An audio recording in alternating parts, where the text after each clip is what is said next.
You know the story, right? It's practically a movie trope. You see someone from across the room and bam, lightning strike. It's more than just thinking they're cute. It's this deep, weirdly calm certainty that you've just laid eyes on the person you're going to marry. So is that feeling a real deal glimpse into your destiny, or is it just a beautiful fantasy we tell ourselves? Let's get into it. I mean, really think about that. Could you actually know?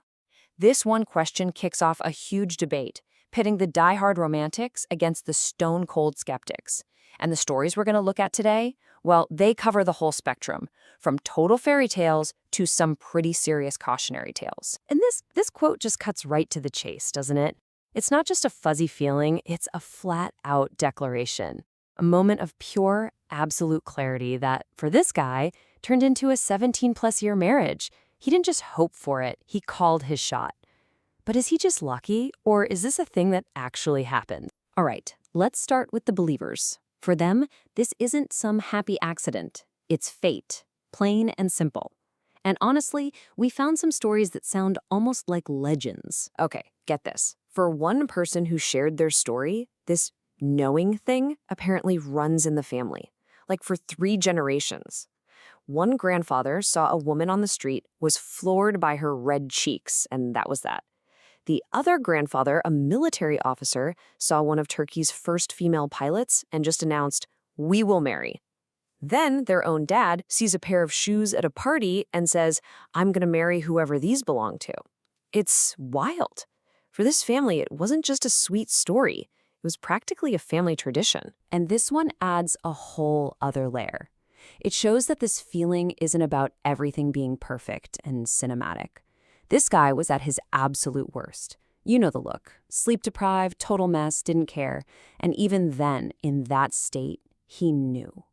It's like the connection just sidestepped all the superficial stuff and plugged right into something real, something you can build a family on. So here's the big takeaway from the believer's side.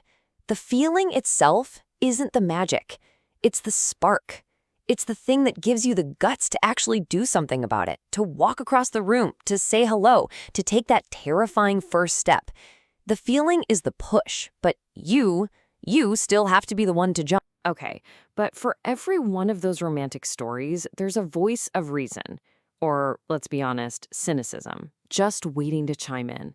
So now let's flip the coin and hear the case against destiny. So the first weapon in the skeptic's arsenal is something called hindsight bias.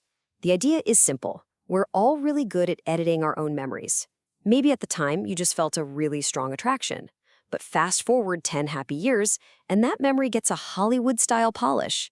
It wasn't just attraction anymore. It was a prophecy.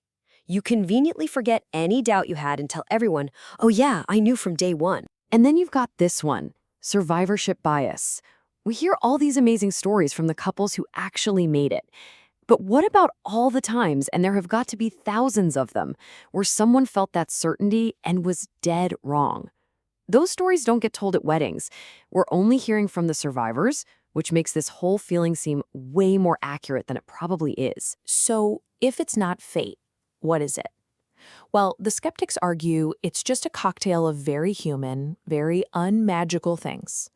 Could be a massive hormonal pull, right? Or maybe deep-seated loneliness that's just desperate to connect with someone. Or maybe you're just projecting all your ideals onto this one person. The feeling is definitely real, but where it comes from, that might be more about your own internal state than about the stars aligning. And this really gets to the heart of the whole argument. On one side, you have the feeling. It's all mystical certainty and butterflies. And on the other, you have what a real partnership is. It's not built on a single magical moment. It's built on conscious effort, rational choices, and actually having shared values. Yeah, and some skeptics don't just disagree, they're almost offended by it.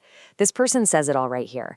To them, these stories just don't feel real. They feel like people are either trying way too hard to sound romantic, or they're straight up lying to show off. But you know, maybe the most powerful case against this whole idea doesn't come from psychology or from cynicism. It comes from the people who had that exact same lightning bolt moment of certainty and it led straight to heartbreak. Man, this one is tough because it starts exactly like those fairy tales we heard earlier. You've got the big declaration, we will marry, the smile, the wedding, it all lines up. But that initial feeling, as powerful as it was, couldn't stop life from happening.